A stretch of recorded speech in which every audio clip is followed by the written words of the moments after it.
आज का एडिटोरियल आज का एडिटोरियल हमने लिखा है बिजली के मामले पे। बिजली का इशू ऐसा है जिस पे इस वक्त पूरे मुल्क में सियासत हो रही है और इसमें ऐसे लोग भी इस सियासत का हिस्सा बन गए हैं जो इस बहती गंगा से हाथ धोते रहे हैं। और एक जो बहुत अहम इसमें किरदार हैं वो गौहर एजाज साहब हैं। टेक्सटाइल टाइकून हैं, बिजनेस लीडर हैं, साबिक निगरान वज़ीर रह चुके हैं, आजकल गरीब बेकस मजलूम पाकिस्तानियों की आवाज़ बने हुए हैं जिनको बिजली का बिल देने में बहुत मुश्किल पेश आ रही है। बहुत अच्छी बात है और उन्होंने एक ट्वीट भी किया जो आप इस वक्त अपनी स्क्रीन पे देख रहे हैं और इस ट्वीट के ज़रिए उन्होंने बिजली के बिलों में इजाफे की असल वजूहात का इंकशाफ किया है और बताया कि 100 बिजली के कारखाने चलाने वाले अमीर तरीन अफराद और कंपनियां किस तरह आवाम को लूट रहे हैं। बहुत अच्छा काम किया उन्होंने, एक डेटा पब्लिक किया जो वो हुकूमत में रहते हुए हुकूमत का हिस्सा होते हुए कभी ना कर पाए, लेकिन अब उन्होंने बाहर आके कर दिया। इसकी जो भी वजह हो, आवाम को इसका फ़ायदा हुआ, हमें इसका मीडिया को फ़ायदा हुआ है, तो इसी को हम आगे लेके चलते हैं थोड़ा सा।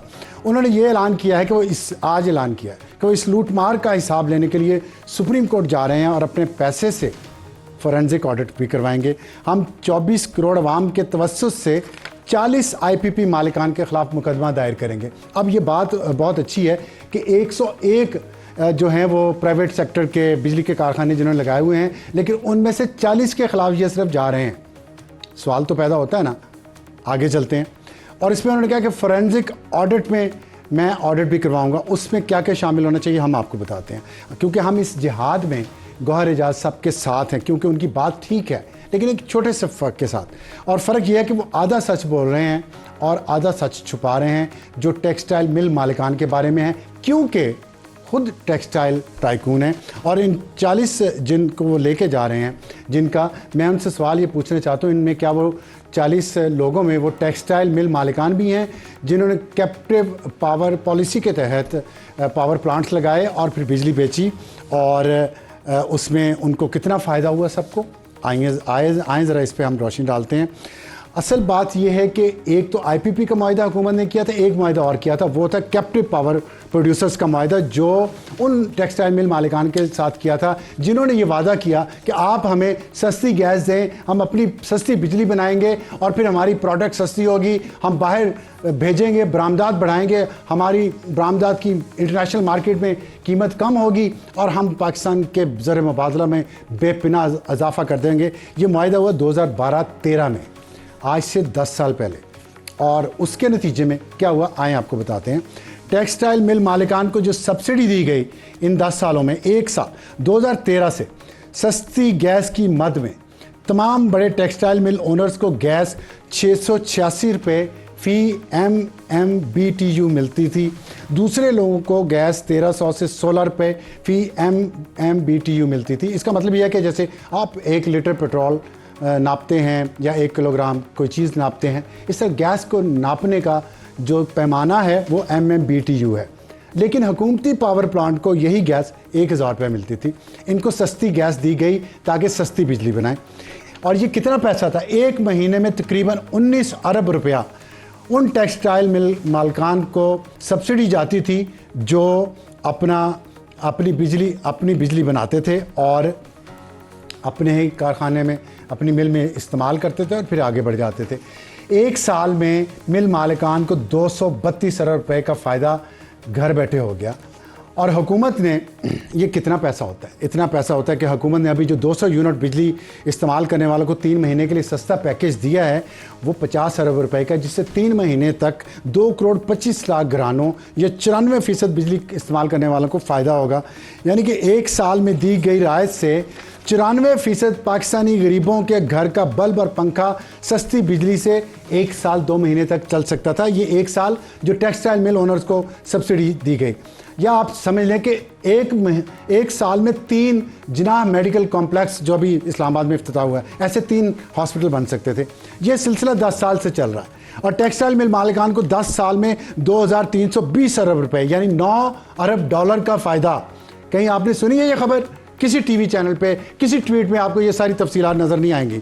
और इतना ही हमने IMF से 10 साल में तकरीबन 10 अरब डॉलर का कर्जा लिया और ये जो बिजली बनाते थे, उससे जो अपनी डिमांड से बढ़ती थी वो बेचते भी थे उसी कीमत पे जिस पे बाकी IPPs बेचते थे, वो अलग है।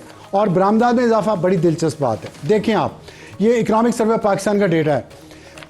2013 में $10 बिलियन, 2014 में 11, 2015 में कम हो गई 10 बिलियन, 2016 में और कम 9, 2017 में 8, 2018 में 9, 2019 में 9, 2020 में 10, 2021 में 11, 2022 में 14 और 2023 में 12। ये बड़ी इसलिए कि कोविड की वजह से जो कीमतें थी पूरी दुनिया में, पाकिस्तान से एक्सपोर्ट होने वाली तमाम दुनिया से टेक्सटाइल एक्सपोर्ट की कीमतें बढ़ गई लेकिन क्वांटिटी कम हो गई, तो बरामदात भी नहीं बढ़ी और कौम को टीका लगा दिया $10 बिलियन का कैप्टिव पावर प्रोड्यूसर्स ने। गौर साहब, इनको भी लेके जाएं सुप्रीम कोर्ट, इनका भी ऑडिट करवाएं।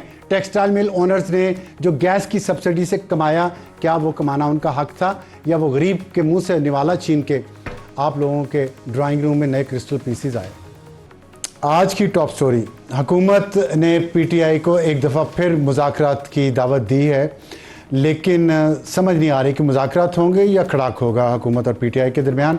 इस पर बात करेंगे, लेकिन आपको ये ताज़ा तरीन सूरत हाल इस्लामाबाद और रावलपिंडी से बता दें। जमात इस्लामी का धरना आज दूसरे रोज़ भी जारी है और हाफिज़ नईमुर रहमान साहब जो अमीर हैं जमात इस्लामी के, वो ख़ुद मौजूद हैं। जमात इस्लामी की टॉप लीडरशिप मौजूद है और उनके मुतालबात हैं कि महंगाई जो है, इस मुल्क में बढ़ती हुई महंगाई और बिजली के बिल जो आम आवाम की पहुंच से बाहर निकल चुके हैं, उस पर हुकूमत फ़ैसला करे, बिजली के बिलों में कमी करे, महंगाई में कमी करे। जो टैक्स लगाए हैं IMF के कहने पे उनमें उनको वापस किया जाए और साथ साथ जो जमात इस्लामी के अरकान या कारकुन जो गिरफ़्तार हैं उनको रिहा किया जाए।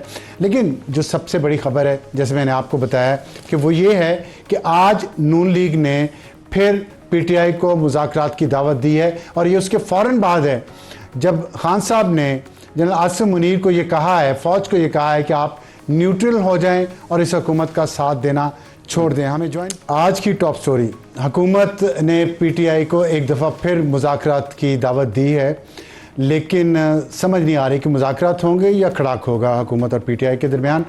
इस पर बात करेंगे, लेकिन आपको ये ताज़ा तरीन सूरत हाल इस्लामाबाद और रावलपिंडी से बता दें। जमात इस्लामी का धरना आज दूसरे रोज़ भी जारी है और हाफिज़ नईमुर रहमान साहब जो अमीर हैं जमात इस्लामी के, वो ख़ुद मौजूद हैं। जमात इस्लामी की टॉप लीडरशिप मौजूद है और उनके मुतालबात हैं कि महंगाई जो है, इस मुल्क में बढ़ती हुई महंगाई और बिजली के बिल जो आम आवाम की पहुंच से बाहर निकल चुके हैं, उस पर हुकूमत फ़ैसला करे, बिजली के बिलों में कमी करे, महंगाई में कमी करे। जो टैक्स लगाए हैं IMF के कहने पे उनमें उनको वापस किया जाए और साथ साथ जो जमात इस्लामी के अरकान या कारकुन जो गिरफ़्तार हैं उनको रिहा किया जाए।